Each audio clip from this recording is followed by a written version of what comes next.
Hey everyone, and welcome to the Player 3 podcast, where us three gentlemen, Player 1, John's Player 2, and Dylan's Player 3, for this episode, talk about whatever goofy stuff comes to our mind. We will have no nuance, no creative thoughts, and it will be a generally fun time. It is Um, it is a go ahead. surprise episode. You know, Yeah, so we all have a couple topics that we haven't shared with each other that we will be discussing and kind of catching each other off guard to see what we think. yeah. Yeah. So I'm gonna go first, I suppose. Um Instead of just blatantly saying what it is, I'm gonna share the Google Doc with the boys, with the guys, and give them a chance to react before I say it aloud. Sound good? Sound? I guess that's pretty fair, yeah. So, okay, it should have been shared with you. All Yeah, right. so. Oh no. Oh jeez. Yes. So I will just read the title. Episode 2, the Persona 5 discussion.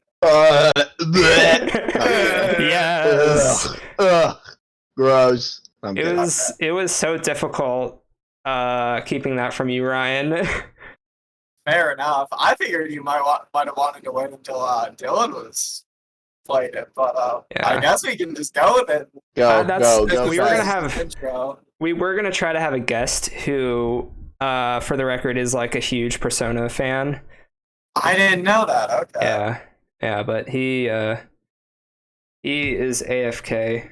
So I did a bit of a deep dive on Persona, nothing too ridiculous, but I'll read off what I got. Persona is a spin off series of the game franchise known as, and I may mispronounce this, Could I say it? Yeah, go ahead. Shin Megami Tensei. Or Shin Megami Tensei.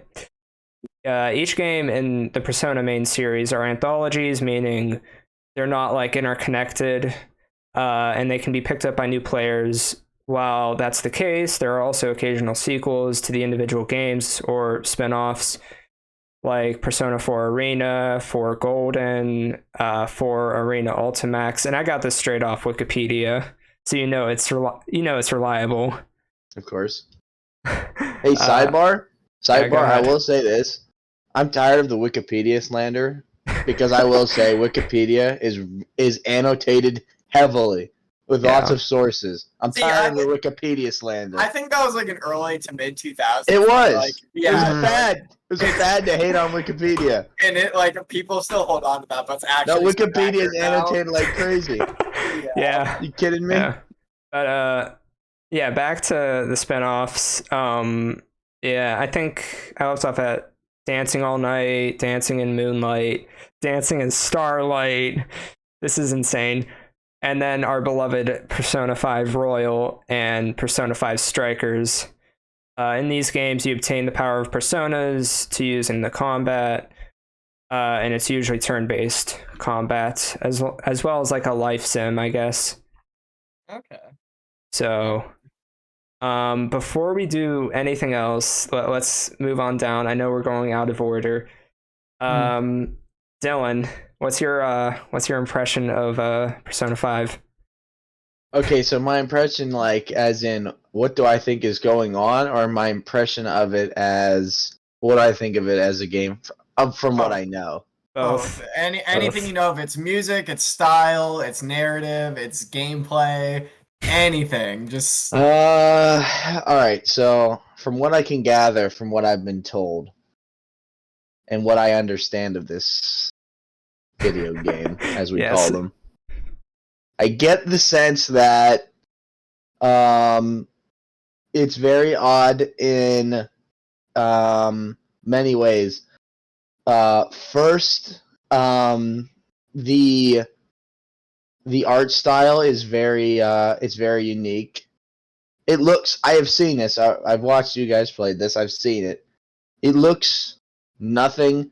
It looks Eastern. It doesn't look like stuff Yeah. you'd see that comes out of America. Absolutely not. Very, very, very Japanese, obviously. I think that some of the characters are definitely goofy. certainly goofy. Such as the talking cat. Such as the talking cat. Yeah, that's what I was about to say. Is the cat? The cat's very very strange. It seems like that the story itself is very intriguing, and I don't quite understand. Is it 100% choice based storyline, or are you always predestined to a certain outcome, but what you do in between? That's why I don't understand. That's why I don't understand. There are different endings. Okay. You can have there's a handful of endings depending on your choices, but there's only a handful. There's not like an unlimited amount of endings you can get. Yeah. So actually, in something I'll go into, just a real quick sidebar. There are choices that you can make that will straight up get you the bad ending or one of the bad endings. Just you say the wrong thing and you lose in terms of dialogue. But you lose in terms of how the hell do you lose? Your character goes to jail or dies. And that's just the end of your game. And you need to reload your last save and make the write-offs, basically. But there are other things. So you make choices day to day in Persona. And there are choices where if your decisions don't cause you to meet certain thresholds, you will not get the true good ending of the game. In particular, you need to basically reach max friendship with 3 individual characters. And, sometimes you can even be going for that and know that requirement, but then you don't have a social stats, like you're not smart enough to reach max friendship with these characters. So you need to go day to day and get smarter. It's crazy. Continue though. Your impression. Go ahead, Dylan. I was gonna add to it. Just one last thing here. Go ahead. The not having ever played it, but I can zoom out and I can just examine and understand what critics say about it. It's general praise. I understand. I probably will not play it. I probably will not play it. But I can understand it is a good game, obviously. Yeah. It's one of those things. I don't have to experience to understand that, critically speaking, and the sort of fan base I've been hearing about since 2016, I'm pretty sure, 2017, of Persona generally. It's a good game. It has to be, because I wouldn't be hearing about it for this long. So respect it, but it's not for you. Yes, absolutely. That's the best way to put it. That's the best way to put it. Respect the hell out of it. Just not for me.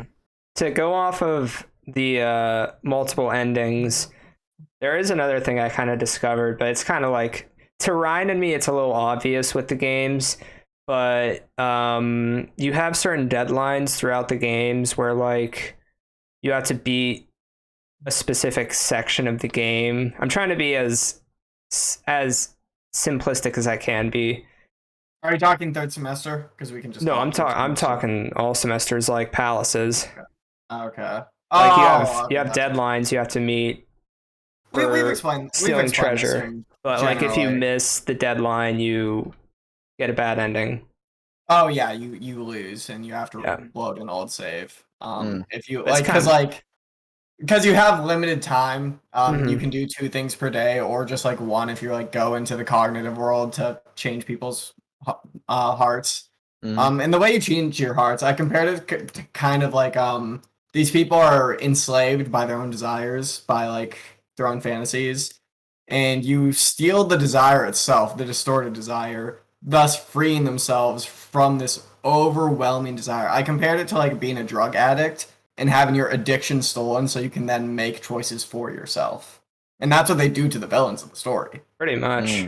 Pretty cool to experience. That's the annoying thing about like all these animes me and Ryan are into, like Kingdom Hearts and Persona. It's just like they're such good stories. They're just buried behind hours of gameplay and like not an easy ease of entry. And that is what I totally understand. Is I understand that these stories are like complex, emotionally intriguing. I understand all that. The problem is like you said, I got to get through a painful 30, 40 hours of gameplay to understand it. And a lot of it seems like, is tedious. It seems like. Again, At I don't times know. it can be, I'm but just saying it seems like. From what I can understand, some of it seems a little tedious.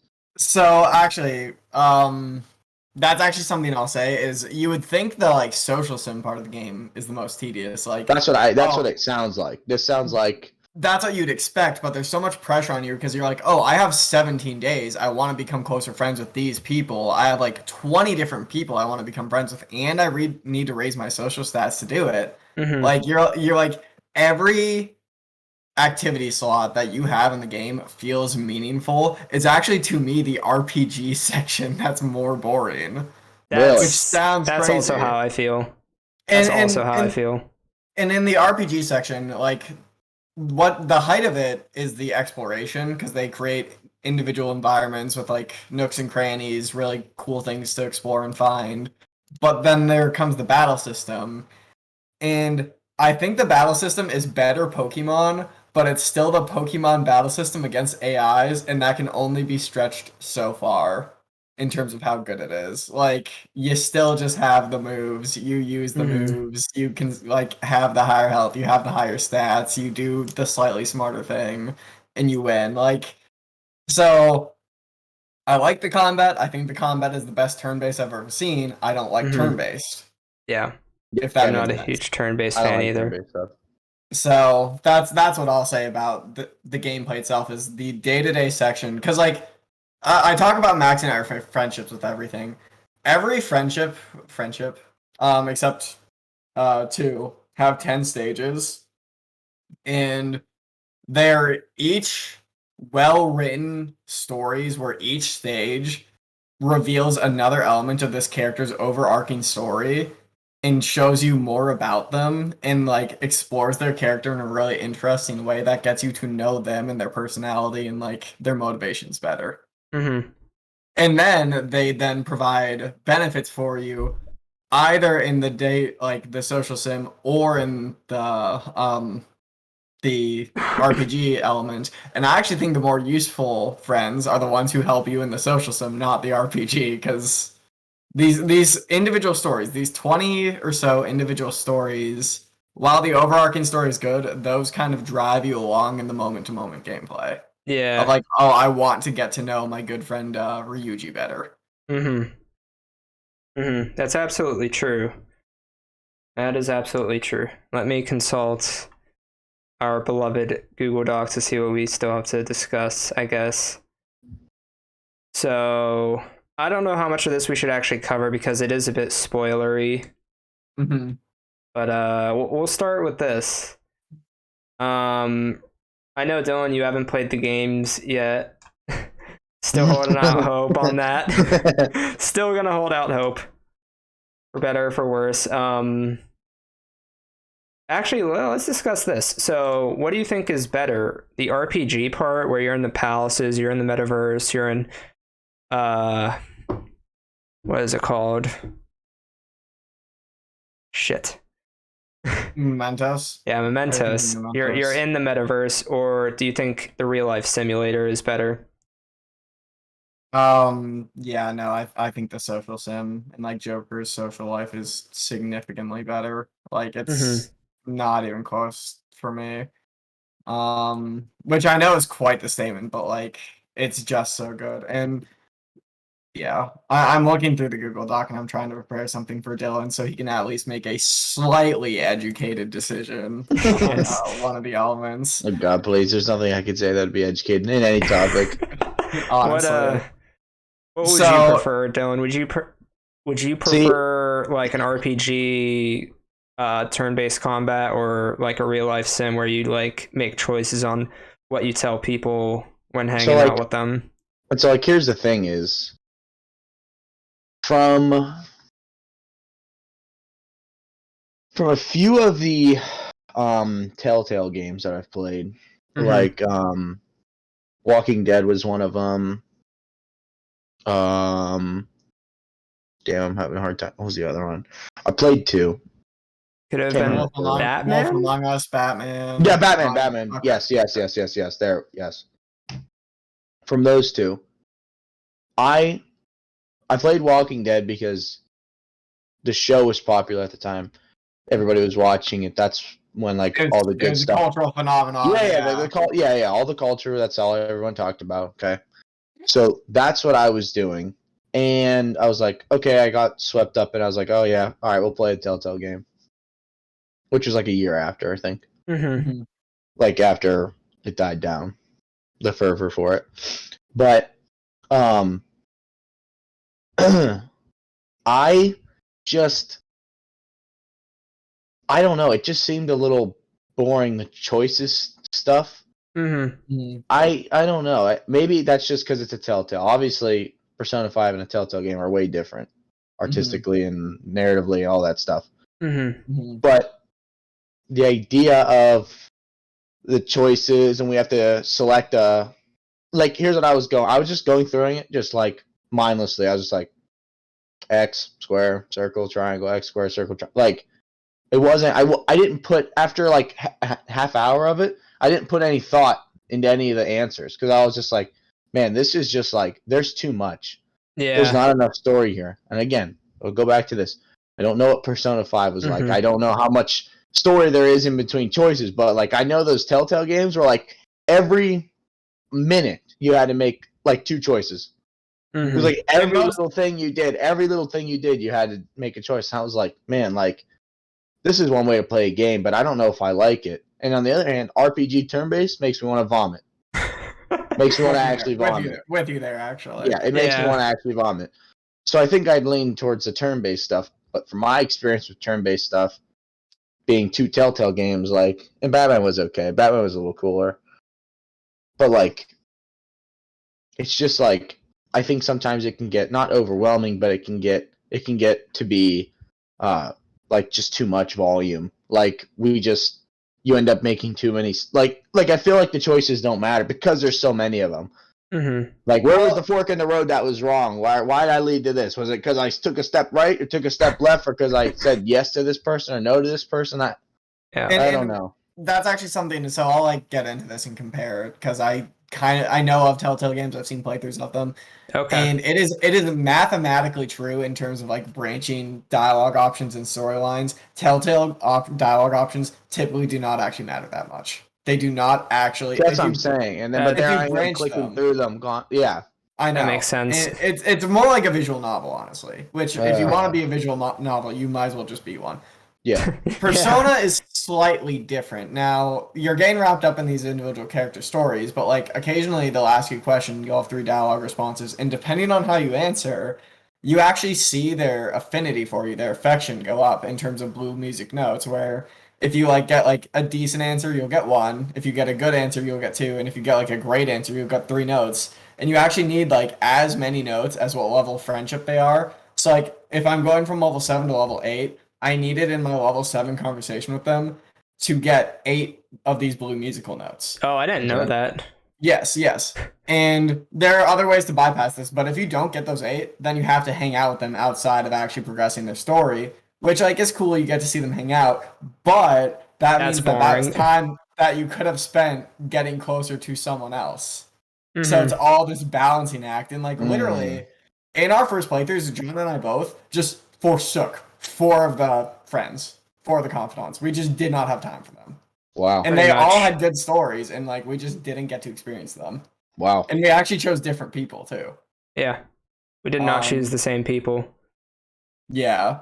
So it does feel, because you like get quantifiable data, and like it's not just like these social stats and like these confidants on what you spend your time on, but like I can go to the gym and raise my max health. I can like go to the shrine and meditate and raise my max mana pool. I can go to the batting cages and like get a trinket that I can equip. Like all this different stuff compounds, and like the confidants are the focus, I would say, of the social sim free time, but they're not the only thing. Far from it. You can go to a maid cafe and like order stuff, and it gets a little weird. You can go fishing, like, and this stuff all contributes, and like a lot of them do raise the social stats, but like they offer supplementary things that you are actually useful to you. Mm-hmm. Okay.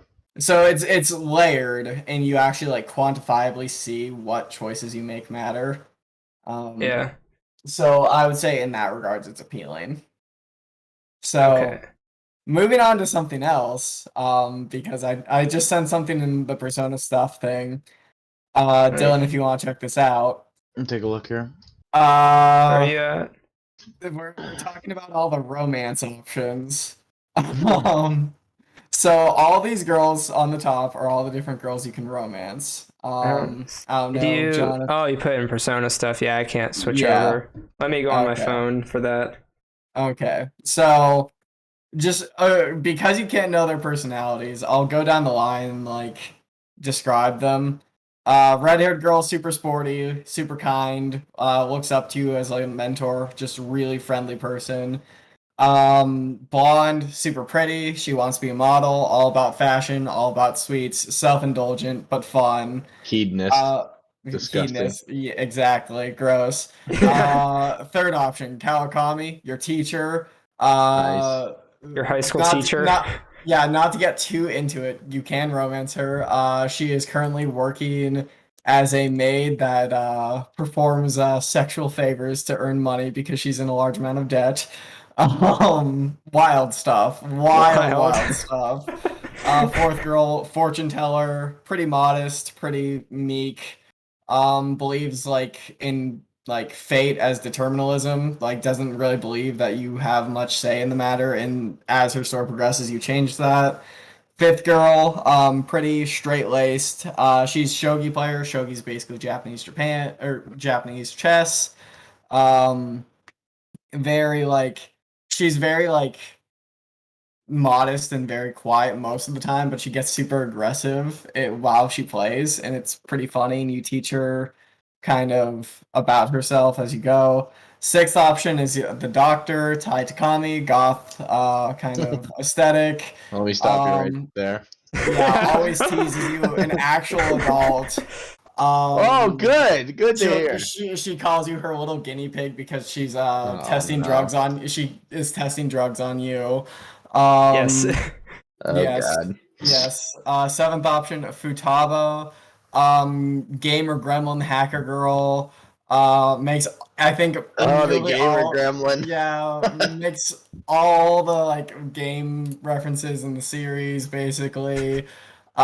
She's always like sitting on her feet, even on like chairs and stuff, and like she'll just like kneel or whatever. She's like just Ugh. super socially unaware. Ugh. They like mention that occasionally she goes to bed for like days at a time because she doesn't get enough exercise and eat right. Just the most gremlin person you've ever seen. I make fun of her Gross, all the man. time, even You though she sound doesn't weird. really. She actually has one of the best stories in the game, but I make fun of her Mhm. so much because I know in real life she'd be Gollum. Uh, eighth option, Haru. You don't need to know about Haru. They actually don't have Oya here, but that's fine. You don't need to know about Oya either. We'll Ninth describe her after option. this one. Go Well, you know ahead. what? No, okay. Journalist, alcoholic. Adult. Yeah, Adult. adult that you can romance. Ninth option, Makoto, super good grades, well motivated, is really like key about meaning, finding meaning in her life and doing good for others. Student council president, top of her class, pretty very straight laced, very like presentable, I would say.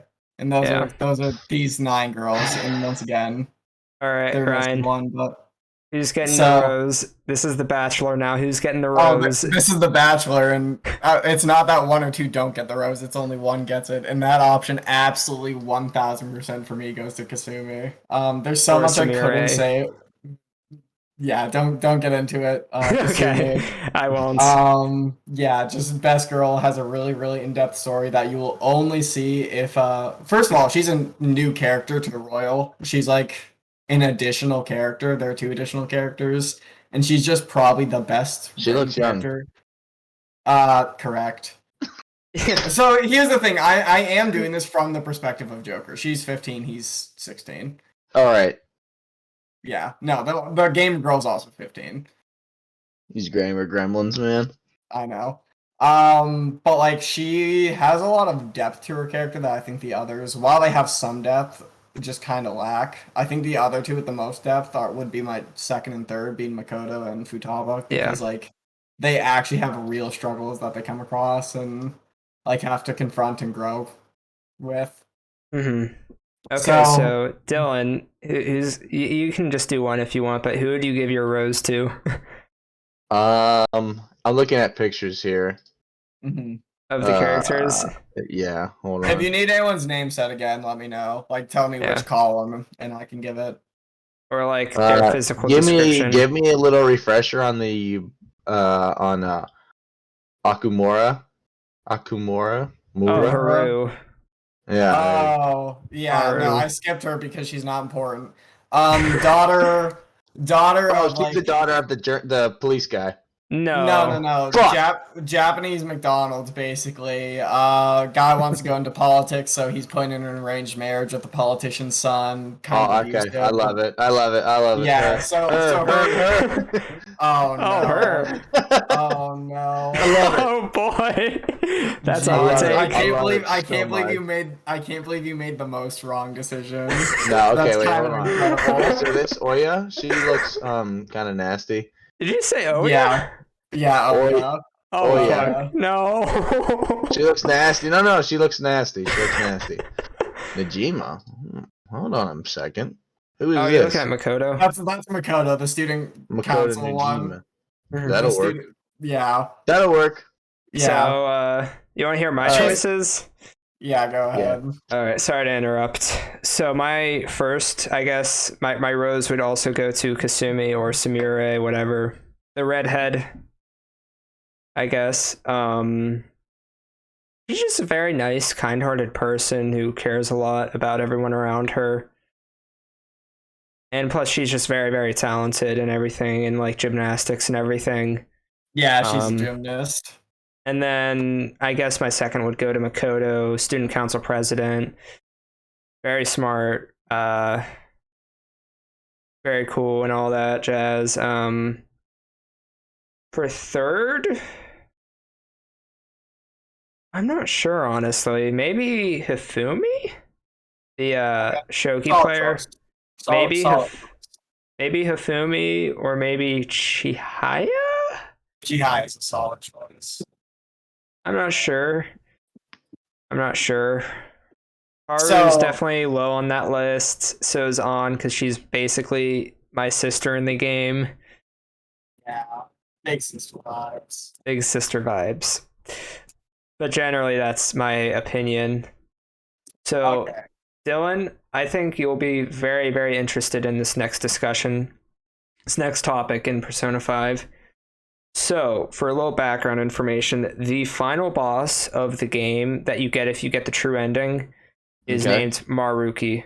His intentions in the game are basically he's like a therapist. Huge spoiler warning, by the way. Huge spoiler warning. Like, Yeah, huge So- spoiler warning. Sorry. Belated spoiler warning. You're fighting Maruki at the end of the game. He's a he's the school, he's a school counselor. he's the school counselor throughout the basically I want to say 75% of the playthrough. And in the final semester you play, you have the option of staying in this false reality that he sets for you where basically all the trauma and traumatic events have disappeared because your teammates wished for them to be gone subconsciously, basically. But it's not right, it's not correct. So I guess this brings up the debate of is Maruki in the right that we should have that we should play with the cards we're dealt, or if we can wish, if we had the choice of wishing away our past that we're not proud of, should we do Okay. that? So this was a proposition that you guys gave to me without the details of the game. You just simply asked, should we, you have the ability to do X, Y, and Z. Do you do it? Okay. So let me describe the situation. Yeah, go ahead. At the end of Persona 5 base, a bunch of fuck shit happens. You are changing people's hearts throughout the game. You get current with the timeline. You face the height of corruption, and you win. You win against the height of human corruption. And then the person you've been working alongside the whole game says, "Oh, Well, it turns out collective consciousness doesn't want to disbelieve in this person, so they won't, even though you changed their heart, even though you were right. So actually, you did your best, but humanity doesn't deserve to exist. And this person becomes what's known as God, the God of Control, and he dissolves you and like puts humanity in like a hell, and you have to like crawl back out and actually fight a god, this God of Control. And the thing is, once you defeat him, you kill God. Crazy. Game goes absolutely wild. There always has to be a God of Control, and because of Joker's like relationships with this counselor, in the moment they were defeating him, he believed in this counselor, so this counselor became the next God of Control. And so what happens is he uses this godly power to transform humanity, where he's taking over collective consciousness to grant everyone's wishes. And this is a problem slightly because it's all fake. Like one character, their dad dies in the game. And when you're talking with them, like he's not like himself. He's like a more idealized version of himself. And where I have trouble is like he very clearly had like it's almost like a fake of him just walking around. Like he had his free will stripped. And like every character, all the like they all got to know Joker through trial and trauma. And all their connections to Joker are gone. They all know they're friends with him, but they don't know why. It's super messed up. Yeah. So what we're kind of going after is this counselor who wants to remove pain from the world in the right arcade. And what do you think kind of by that conundrum? And I do It's getting a little difficult to hear you, Rye. Just want to throw that out there before Dylan. Yeah, you do sound like you're 100 miles away from your mic. So I always lean on the side of you live with your choices. I don't like the idea of like any sort of redo or trying to go back and literally fix something in the past or trying to I'm always wary of utopia like settings because they often are miserable and not really utopian in any sense of the word. Brave like they World. proclaimed it. Yeah, Brave but like World. they proclaimed. Yeah. Yeah, stuff like that. Like just it seems like in my mind your best course of action is to always live in reality. And just like on a deep level, it seems like that's what we ought to do. But you know, I don't like that idea of going back and trying to live in Fantasyland or trying to I don't know. I guess I don't know what the best word would be. Not atone necessarily, but somehow you get you know what I'm saying? Like somehow you get to not face the consequences. Not face the consequences of your choices or your actions. So, yeah, I actually really like that word consequence applied to all this, but continue, John. Yeah, the way that I think about it is, spoiler alert, me and Ryan met on a school bus. Yeah. Now imagine this. Imagine we go back in time. I sit on a different seat. Right. We never meet. We never become friends. This is not happening right now. Yeah, this wouldn't be happening right now. Yeah. Imagine and it's Dylan, not accidental too. He didn't know I was there. Dylan. I didn't know you were there. Yeah, but Dylan moved in next door to me. I don't even know how many years ago it was. Imagine we go back in time. 14, your parents decide, years. You know what? We're gonna move to a different neighborhood instead. We would never meet. We would never be friends. Yep. Well, I have a lot to get into for this. So imagine your wishes you wanted someone not to exist or someone wanted themselves not to exist. It's not it's not right to grant that. No one would ever say, oh, if you're feeling suicidal, you don't want to be alive. Oh, well, we should painlessly take you out of this world. Yeah. That doesn't make any sense. Yeah, and so that very realistically could have happened while he was this God of Control before you stop him. Because like it's in this like limbo period where he's transitioning to the dream world, but there's like he's not powerful enough to do it all at once, so you have like 2 weeks to do it. And there's more to it. So I think reality in itself is valuable. My brother and I got into this conversation. He disagreed, but I think so.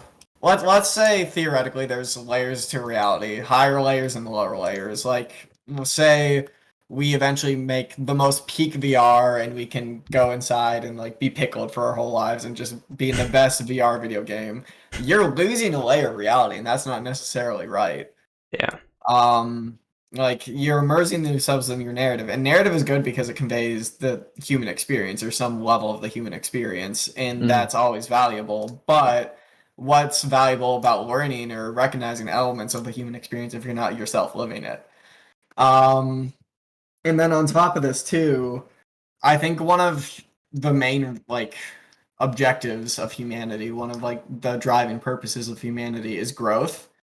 And I think it really takes growth that needs hardship. And the counselor even recognizes this. He's like, in an ideal world, everyone would be able to grow past their hardship and become better for it. But that's not this real world. People die, people break.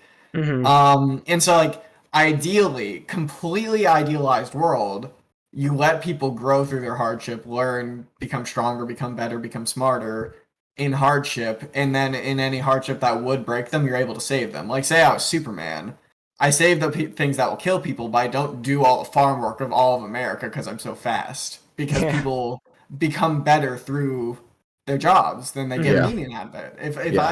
If I take away everyone's jobs, then everyone becomes and lives in lavish luxury, but they lose all their meaning too. Humans need this meaning. Yeah. And so I think it's a really interesting proposition, but I think he's wrong on so many levels, even though it's like, man, wouldn't it be great? Yeah. Sorry, Yeah, I went into a lot, but no, you're good. You're good, man. I was hoping for a discussion out of this. What do you think, Dylan? Yeah, no, I would just be reiterating exactly what Ryan said. I don't like. Well, I mean, Yeah. it's just it's exactly the same thing. It's you take away, going with that example, you take away people's purpose. You think you're doing them a favor, relieving them of hard work. You're just making them more miserable. It's miserable. It's miserable to not be fulfilled in life. And the thing is, like, none of us are perfect, you know, and believe it or not, Dr. Maruki, the person in charge of granting these wishes, is not perfect either. So, like, he could grant these wishes in his own image, but they could not be, like, they could be against what they would actually want. Like, we see throughout the game, throughout the third semester, all your teammates, spoiler alert, they reject their wishes and they're like reverted back to how they were beforehand. Like, for one instance, you know, like the cat character, talking cat. Well, he wishes to become a human. So in the third semester, he actually becomes a human. It's so fun. It's actually so funny. So like, all this transformation of like you and your immediate circle of friends takes place on January 1st. And literally, your cat sleeps like on you in your bed throughout the whole game. January 1st hits and you wake up and he's like spooning you. Oh, that's lovely. Yeah, it catches you so much by surprise. And then there's also a character, kind of a villain, who dies in the main story. And he's brought back by Joker's wish, because Joker's kind of friends with this villain, even though he had to stop him, even though they had their difficulties. Like, he still kind of liked and respected him. Yeah. He's brought back to life through that wish. And this character would rather reject the fake reality and die than accept it and live. And he fights alongside to stop. And that is the most base thing ever. Yeah. Yeah. That's very fucking based. Yeah. So, and that's just like, you could live in that utopia, but you're letting someone control your life. And I don't agree with that. I want to have my hands on the steering wheel. I want to control what's happening. Yep. Yep. Exactly. So it's crazy. This game kind of brings up big questions, and like I would say the last third of the game is like super insightful, and we've only talked about the last sixth really. So we're missing like the fifth, sixth. That would be like also super deep, where you're changing like the big bad. But and Makoto's sister, kind of. But like, I don't know. Yeah. To get back to romancing, who do you think canonically is romanced by Joker out of the women we've discussed? I I don't would know if say we touched on that. I would say in Royal Kasumi, and then in base it would be Makoto. Actually, I'm inclined to agree with you on that. so that's actually huge spoilers alert. Like you will ruin the best part of the game if you hear this. So full disclosure, this character Kasumi that we mentioned actually had her reality changed before he got the God of Control powers, because he's a persona. Maruki, the counselor, is a personal user like Joker before he becomes the God. So actually, before any of that God stuff happened, he changed this girl's reality, or at least perception of reality, where it's revealed one very early on in your friendship with her. She had a sister who died, and this sister's name was Sumire, and you go through the whole game knowing her as Kasumi and such. When you enter the last palace of this God of Control, Maruki, the counselor, it's revealed that the person you've known all along was this girl Sumiri, and her sister Kasumi died, and she had so rough of survivor's guilt that she wished to be her sister. Like she wanted to give her own life back to her sister. Because what happened was she essentially was throwing a fit. She was Name feeling flip bad about flop. herself. Yeah, the name flip flop. So she was having like a rough time, Sumire, the girl who's actually alive, and she ran away from her sister because she was upset at her. She runs out into the street, cars coming. The sister who she's running away from manages to get her out of the way and dies. Mm. She gets hit by the car and dies and bleeds to death on the street. Mhm. Super sad stuff. Yeah.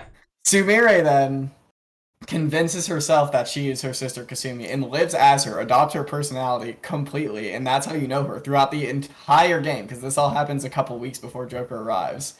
And when she learns again, she starts going against you and like agreeing with Maruki, and like she just wants to become her sister again because of all this guilt that she's carrying. And as you talk with her and everything, she becomes a stronger person, accepts that like the accident was kind of her fault, but like she can't blame herself for it. That's not what her sister would want. Yeah. Steps into her own and then fights alongside you. And she's such a sweet character. And the whole time, like she's plagued with self-doubt. Even when she is pretending to be her sister Kasumi, her more talented sister. But it's such a good experience. And like Mhm. I think that idea of someone who accepted it and then became stronger and rejected it is a really cool way of showing that this counselor Maruki's wrong. Because things turn out better for her when she accepts herself completely. Yeah. It's so good. Oh my god. So But, I'm assuming it's Samire that would be. Yeah, you already said that. Yeah. yeah, that's why I was calling her Kasumi this whole time, just Mhm. for spoiler reasons. But like, That's fair. so now that we've explained all this, do you have any different impressions? Obviously, Yeah, like I you was still gonna haven't ask you. experienced it. It is. I don't know. I think that I didn't. You don't know. You can't when you don't get into the minutia of it. You can't. You can't really understand um. Like here, let me put it this way.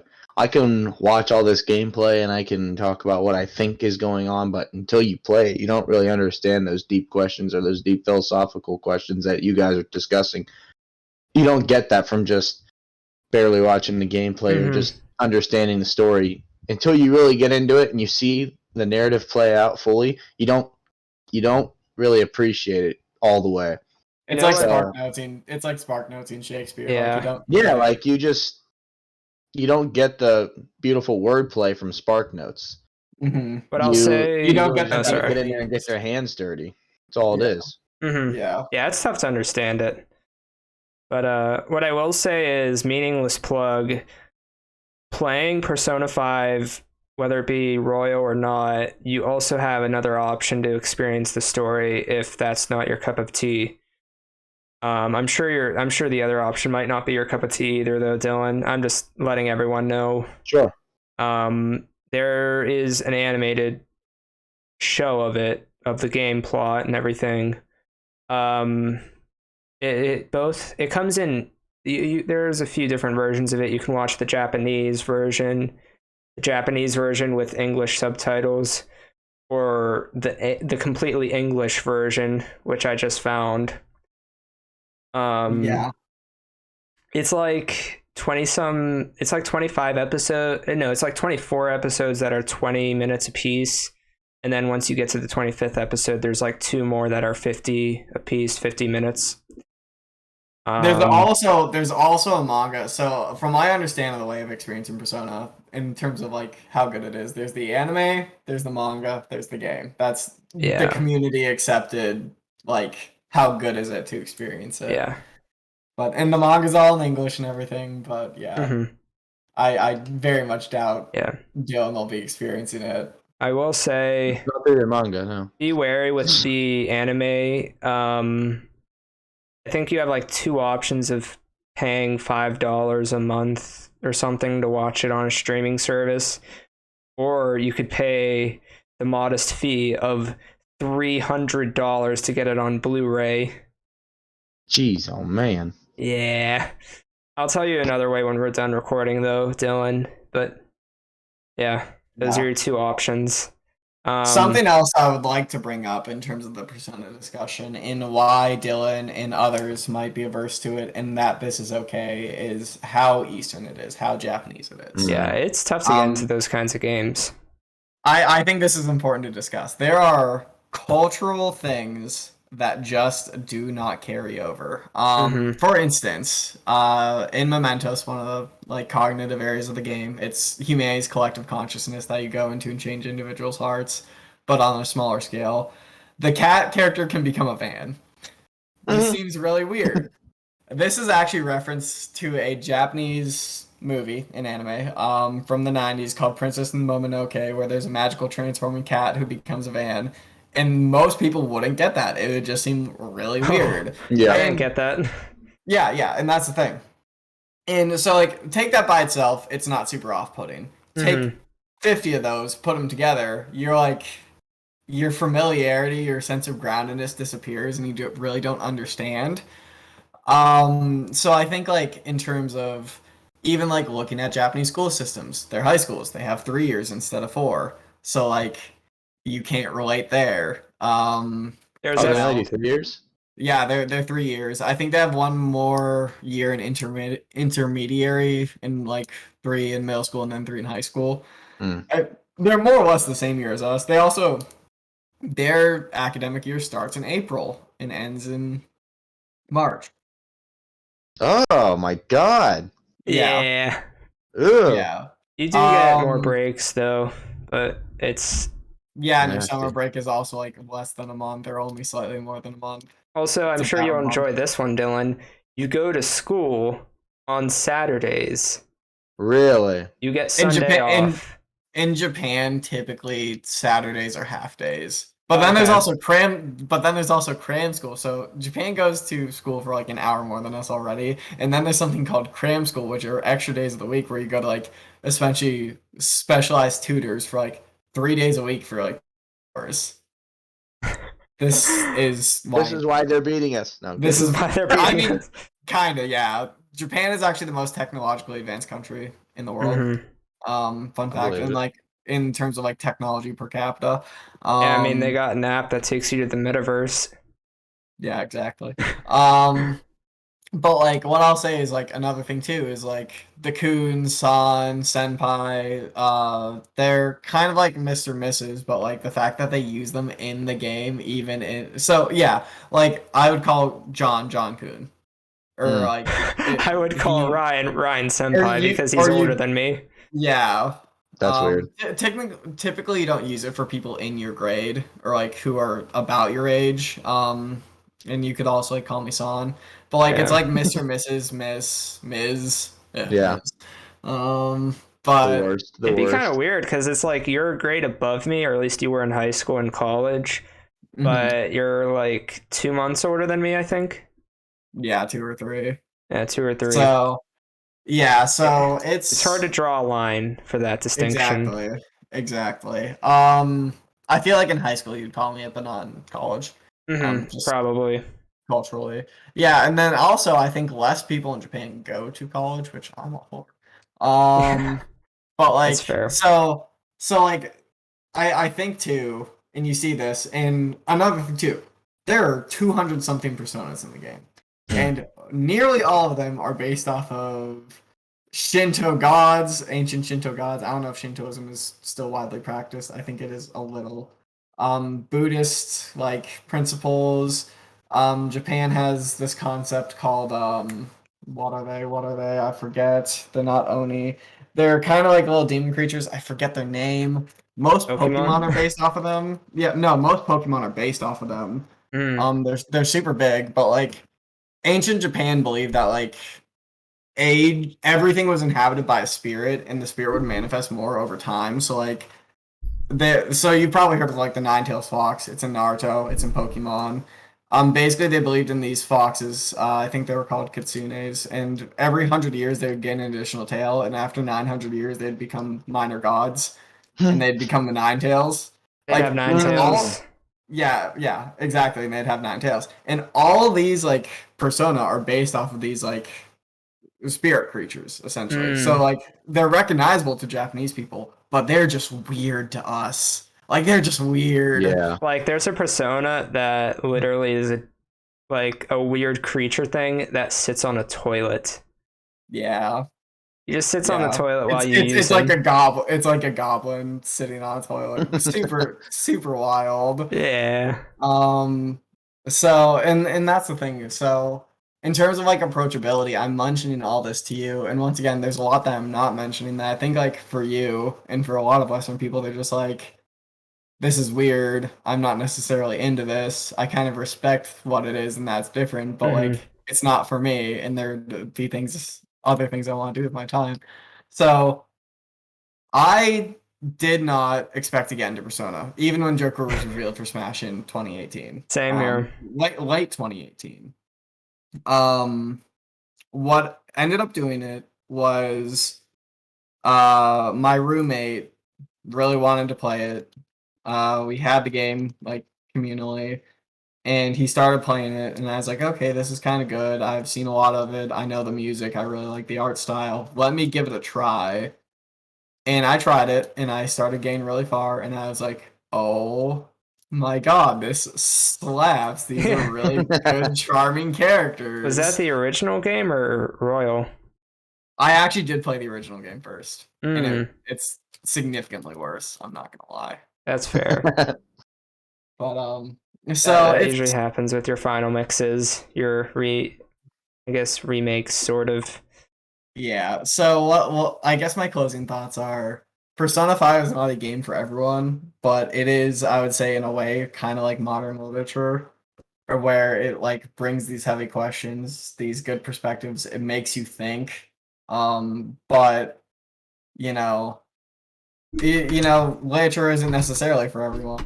That's why I think a lot of people in high school don't necessarily do good in English class, and it's a different type. It's a less accessible type. So really, like, even though I think it's a narrative masterpiece, not that many people experience it, and that's kind of okay.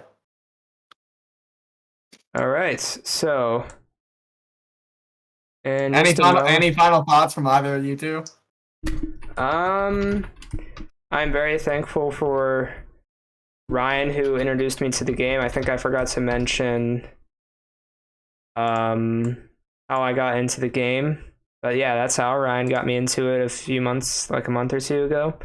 Obviously, I met Joker in Smash along with these two lads. Mhm. He was a fun character to play as and all that. And I was unsure about his game. I wasn't sure if I'd like it or not. I didn't. It was very like, oh, I mean, turn-based. I'm not a huge turn-based guy. Oh, social sim. That seems boring. But at the end of the day, when I actually put my hands on the controller and played the game, it was different. You know, it was unlike any video game I've ever played before, and that's saying something. I was actually Yeah. concerned for that reason you wouldn't like it. Mm-hmm. And I would probably assume Dylan you won't. I assume John would have, but You assumed I wouldn't yeah, like the game? I kind of did. I thought it was like 60. I thought it was like 60-40. You wouldn't like it, you would. Oh well. What do you think it is for Dylan? 80-20. So 20% chance he'll like it. Yeah, and so this is it's not that Dylan won't appreciate the narratives, the characters, whatever. It's I think the gameplay that's the problem for him. Well, it's the cultural barrier and the gameplay. I think the gameplay might be bigger. Yeah. Well, and like you said, you're not even a huge fan of single player games, and I Yeah. get that. Yeah. And I'm kind of the same way where I'm like way more into competitive games, but like even if I am going to be playing a single player game, I want something that's fast, very action heavy, Yeah, like right. very test my skill. Like I'm big on rhythm games, Kingdom Hearts 2, like Mhm. very Yeah. hard Yeah. action game if you make it hard. Stuff that really like tests me and makes me push myself, and I want to lose. I want to like earn the win, and Persona isn't necessarily that. It's kind of a slog. Yeah. So So Yeah. I think, unless Dylan has anything else he wants to say, do you? No. All Good, right. man. So I think we've reached the point in the discussion where we re-rank ourselves and vote for who's player 1, 2, and 3. okay. So let's start with player. Let's start with where should we start? Player 3. Sure. Who should be player No, 3? no. I think I might vote myself. I was kind of thinking John too. I'm Really? not gonna lie. Yeah. So that's I Fuck hate it, to say it. 3-3. That's fine. Fuck it. I hate to say it, but I was kind of thinking John. so I'll take the bullet and be player 3 for this episode since I voted myself. Ryan voted me. Player 2. Who should it go to? Really? I was thinking Dylan. What do you think, Dylan? Who should it be? I was gonna say me. Yeah. Definitely. Okay. I won't argue too much, but I was gonna put Dylan because his new perspective, the way he handled it despite knowing so little, but his respect for what we were saying and like how he was able to contribute to the conversation without the full context, I Mhm. thought was really admirable. I really liked it. I thought it was the most interesting part of the discussion. Yeah. But yeah, that's true. if you guys want to stick with your vote, I'll respect it. But I may switch around and vote you for player 2 then, Rye. okay. How's That's that? What do you fine. think, Dylan? Yeah, that's fine. We'll go with it. Okay. I won't fight it too much. All right, so we're in agreement. Dylan is player 1 today. So the not Persona player Never even played it. Didn't look at it once. Didn't look at it once. Was the best in the Persona discussion. Yeah, the non-Persona player Amazing. did the How about best. that? It just goes to show you, kids, you can really just slack in school and really just slide by and not really have to do anything. You will get 100% credit for everything you do. I don't know how accurate that is. That's very accurate. Disavow. Okay. Thanks for watching, and Yeah. we will catch you with a future episode. Yeah, thanks for tuning in this has been our Persona 5 discussion. Next time, Ryan is going to introduce his own secret episode, and then Dylan will follow suit with his own. So, Dylan, Ryan, prepare your episodes.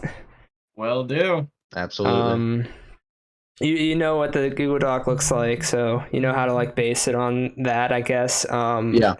In the next episode, the new rankings will be posted out. So like, Ryan and Dylan can't see it, but you guys can. In the bottom left corner of each of our screens, you got the player rankings from last week's episode.